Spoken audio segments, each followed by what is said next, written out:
Hello everyone, you're welcome to today's teaching. Today we are going to look at how demons have access to a human body. How the demons have access to a human body. So we're going to start by asking the question, can a Christian be possessed or can a Christian have demons? This is a topic that's very controversial. Some people say once to give your life to Christ, all things has passed away. You cannot be possessed by demons and all that. So I think that teaching is deceptive. I feel it's still part of the enemy's ploys to keep us in darkness so that we don't know. That's not correct. A lot of things we have opened up ourselves to knowingly or unknowingly that could have given us enemy or Satan or demons access to our body. So when you keep hearing the sermon, once you're a Christian, once you're born again, all things are passed away, you can't have demons. It's part of the enemy's ploy to keep you in bondage. The truth is that if you have given your life to Christ, the old things that have done in your life through your parents or your own personal sin, and that have opened you up to the demons enter into your body, they don't automatically leave because you have said, yes, I'm giving my life to Christ. You have a work to do to get those things out of your body. When you answer the call of God upon your life to say, yes, I want to give my life to Christ, surrender my life to Christ, that is one part. The second part is to keep yourself clean of all the things you have done, doors you have opened to the enemy unknowingly, and have given them access to your body. It's not your work. It's not your assignment. It's not part of your own cleansing to ensure those things get away from your body. You don't just stay and if you don't do that, you'll be hindered. You won't make progress in your ministry or your Christian assignment. So how does these demons have access to our body? The major reason demons have access to men's life is through sin. Sin is the number one door opener. Sin is the number one door opener that gives the demons access to men's life. The bad part of the situation is that it does not need to be your own personal sin. That is worse. If it's only the sin you committed, you could say, since I've been living a good life. That's the worst part of it. It doesn't necessarily need to be your own sin. Your parents' sin. Your ancestors' sin, your great-grandfather's sin, that's a problem because you're in the same lineage. The bloodline is the same thing. So it doesn't need to be your own personal sin. Sins of those in your generation opens the door for these demons to come into that generation. So once they are there, they are there. If you don't remove them, when you give birth to your own children, automatically it's transferred. So it's not as if this is a new child, so therefore there's no demon. No, it's transferred. That's why it's bloodline. They are called bloodline sin. The operation is also bloodline. So until somebody stand up and pray and eject them and walk with God and let them go, if you have a child, it's the same thing. Your child have a child, it's the same thing. It continues. So we should not be ignorant of the devices of the enemy. And it is part of the enemy's ploy to keep us in ignorance. Enemy fare very, very well when we are ignorant of this truth or this fact. So the Bible says, get knowledge. Whatever you do in your life, get knowledge, get wisdom. Try to know these things so that you'll be doing yourself a word of good. Now, what I said earlier, I said your generation opens the door of these demons to come into that generation and believe that it's their right to keep afflicting members of that bloodline. It is their right because they've not been stopped. I don't think Satan or his demons will one day stand up and walk away and say, I'm tired of being in this generation. It can't happen. It won't happen. It didn't happen. It can only happen when you call upon the name of Jesus Christ. It can only happen when you submit yourself for deliverance. It can only happen when the blood of Jesus Christ, which you have been cleansed from, use it to intercede, to pray, and eject them out. They can't on their own say, I'm tired of this generation. They don't get tired, but they want you dead. So until you submit yourself for deliverance and prayer continues, that's how the only way they can be ejected. They keep afflicting members of that bloodline until someone from that bloodline surrender to Jesus and rise up. Now, surrendering to Jesus is not enough. And rise up to stop the onslaught of the enemy. Breaking all the curses and covenants of the past generation, which they have used to enslave members of that generation. Let's see what the Bible said in Exodus 20, verse 5 and 6. And I read. Now, I'm talking now. Remember I said that sin is number one door opener. So let me read what is written here. Exodus chapter 20, verse 5.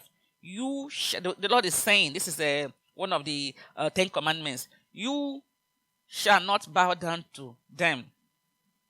Okay, maybe I need to read from 4 for us to understand what I'm saying. Verse 4 said, you shall not make for yourself an image. That will help us understand verse 5. You shall not make for yourself an image in the form of anything in heaven, above, on air, or earth, beneath, or in the waters below. God is saying that he's only God.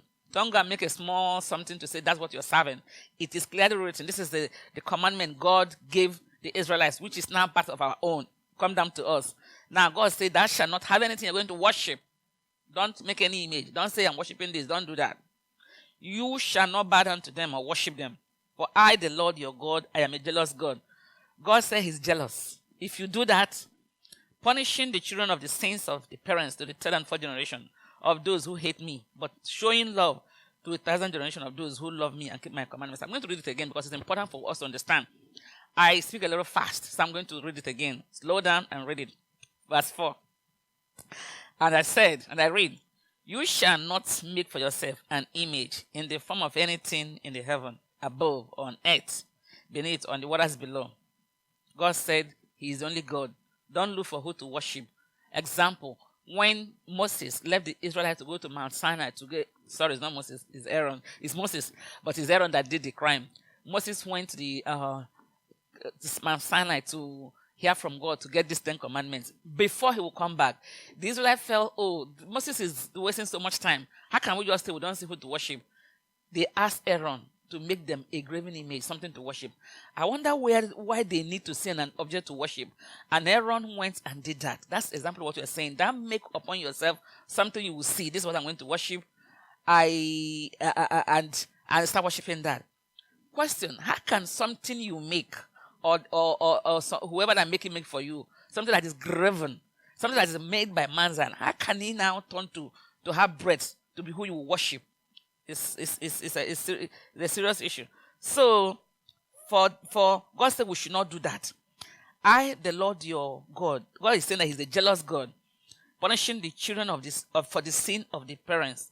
Now, even if you're not the one that made the graven image, you're not the one that started the idol worship in your home, in your family, God is saying he's going to punish you, punish the children of the one of their parents have done, punishing the children for the sin of their parents to the third and fourth generation of those who hate me, but showing love to 1,000 generations for those who love me and keep me.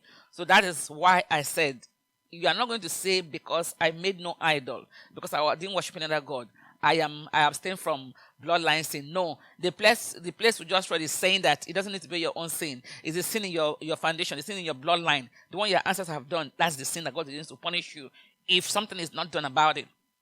So, if you think that you don't need deliverance, how do you? So, that's what I'm saying. That because of this, most people need deliverance because of this clause I read now. Since it's not only in your own hands. So, because of this fact, you don't know what happened before you were born. That's why you need deliverance.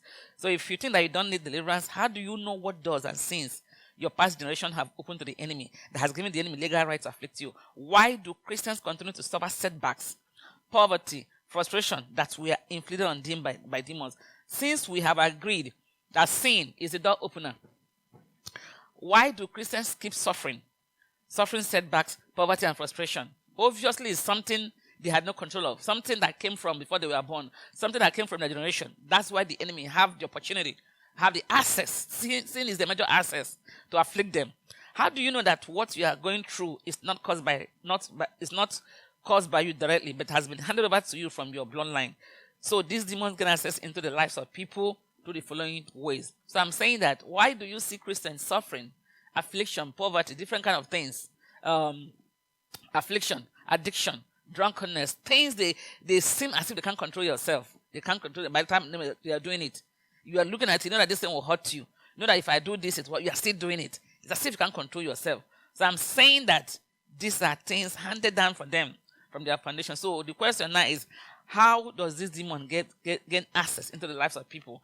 So that's what we're going to look at now.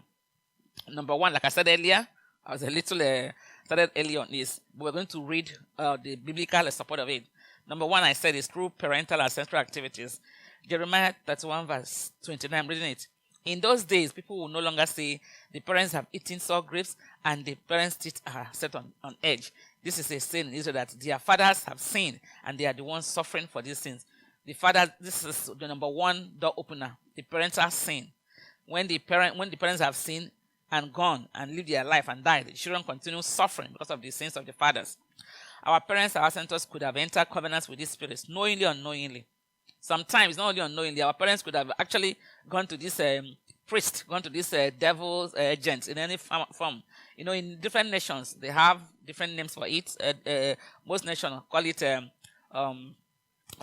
all have, some people call it Santeria, some people call it Juju, some people call it according to the culture. But the bottom line is they are Satan representative. They are the agents of the devil. They come in different formats. It is occultism, witchcraft is the same thing. Source is devil. Just like we are Christians. We have different denominations. That's how they are also. They are demonic. They have different names and tags, but it's the same thing. So our parents could have thought that they were protecting their children. Sometimes the parents would think they are going to them to ask for protection. That word is so common among us. Oh, I'm just doing it for my protection. The question is, protection from what? When you're actually going to inflict more harm on your kids, you say you're going to the devil to protect my children. They could have thought they were protecting their children by going to those priests, those demonic powers, to say, oh, let my children not be sick. Or even when they are sick, some women, when they got married, they didn't have children. And they say, oh, just wait for this person to pray for us to have children. The children you are going to get that is not from God, where is it from? When that child grew up, how is it going to behave? They could have thought that they were protecting their children and had gone to the fetish priest to seek help to protect themselves and their children. Unknowingly to them, this agreement they secured from the devil will not end with them.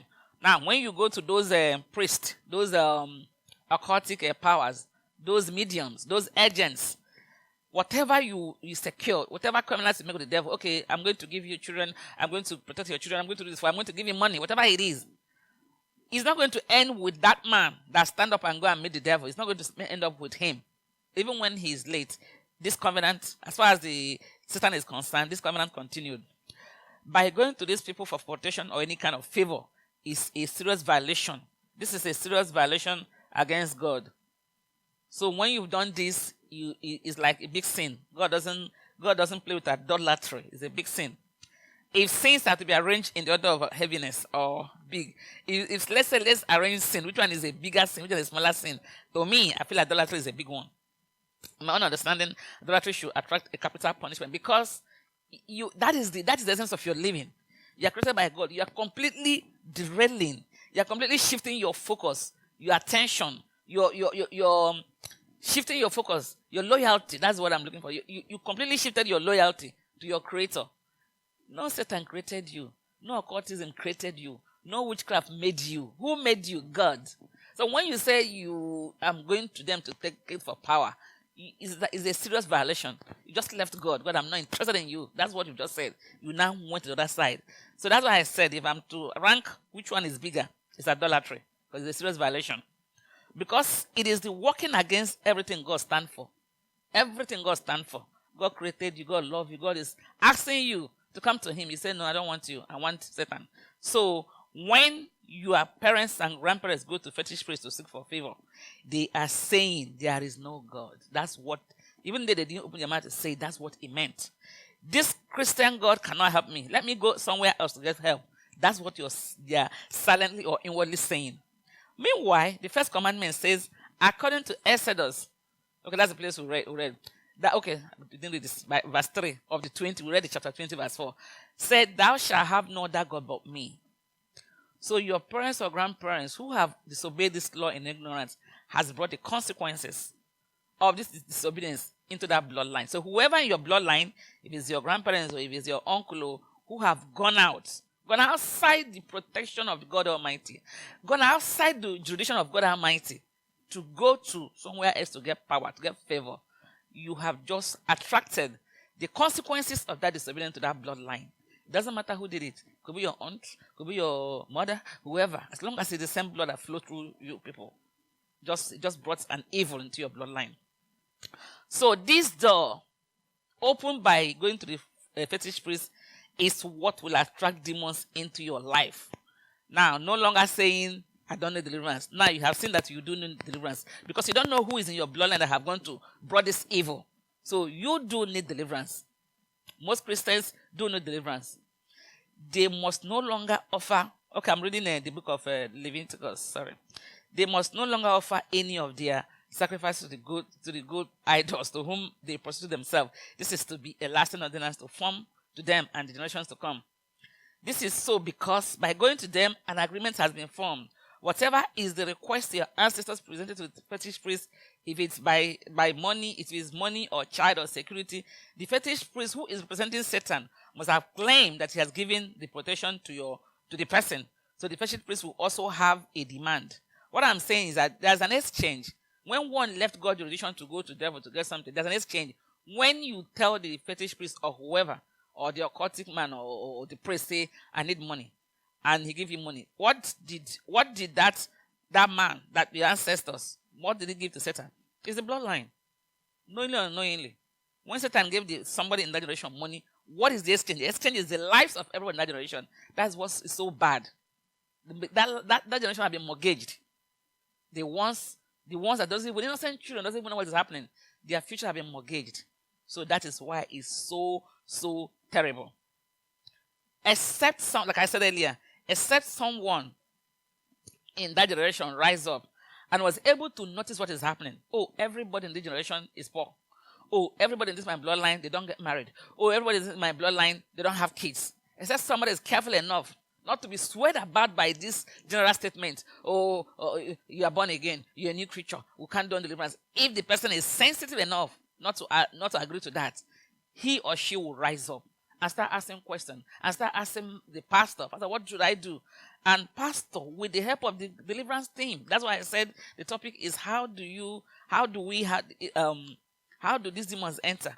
Let's say that Christian is not aware of what will happen. If you go to the pastor and ask questions, the pastor will educate him or her. They see what we have to do. You can't claim that you're born again, you don't need deliverance. You really do. So that the pastor will give the man or the woman wisdom, educates the person. You need to go for deliverance. We need to pray to cancel whatever exchange, to recover that belongs to you, to recover whatever exchange agreement your somebody in your foundation must have opened to the devil. We need to cancel it.